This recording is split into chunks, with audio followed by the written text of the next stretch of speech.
वित्त मंत्री निर्मला सीतारमण ने अंतरिम बजट में छत्तीसगढ़ में रेलवे विकास के लिए लगभग 6,896 करोड़ रुपए देने की घोषणा की। इस घोषणा पर मुख्यमंत्री विष्णुदेव साय ने कांग्रेस पर तंज कसते हुए कहा कि जब केंद्र में कांग्रेस की सरकार थी तो 311 करोड़ मिलते थे, अब मोदी सरकार में मिले 7,000 करोड़।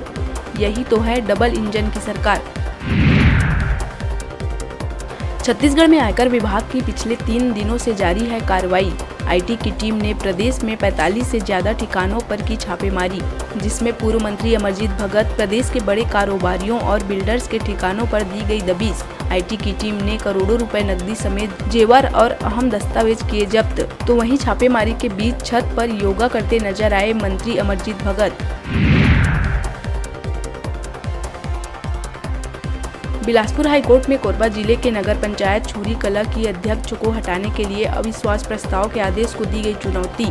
इस केस की सुनवाई करते हुए जस्टिस राकेश मोहन पांडे की सिंगल बेंच ने नगरीय प्रशासन सचिव व कोरबा कलेक्टर सहित 9 पार्षदों को नोटिस जारी कर मांगा है जवाब।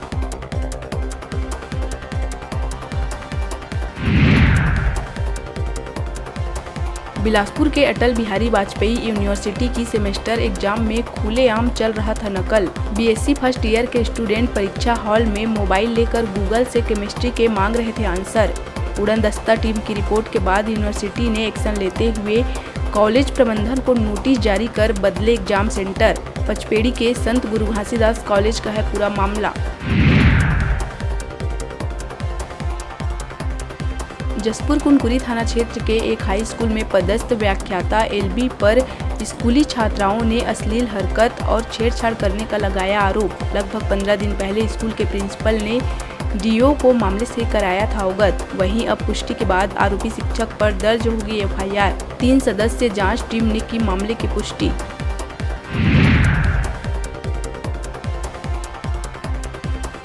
नारायणपुर में नक्सलियों का एक बार फिर आदिवासी विकास विरोधी चेहरा आया सामने। नारायणपुर के अबुझमाड़ क्षेत्र अंतर्गत आने वाले ग्राम जिवलापदर में पुल के निर्माण में लगे वाहनों को नक्सलियों ने किया आग के हवाले।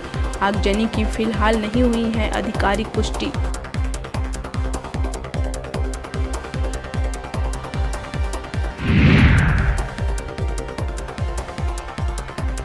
बिलासपुर तोरवा थाना क्षेत्र में तेज रफ्तार ने एक युवक की ले ली जान। अनियंत्रित होकर दीवार से जा टकराई युवक की बाइक।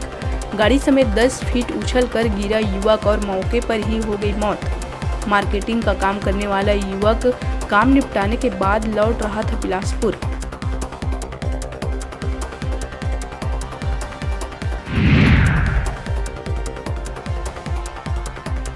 छत्तीसगढ़ में आज साफ रहेगा मौसम, लेकिन ठंड बढ़ने के है आसार। अगले 24 घंटे में रात के तापमान में 2 से 3 डिग्री की गिरावट होने की है संभावना।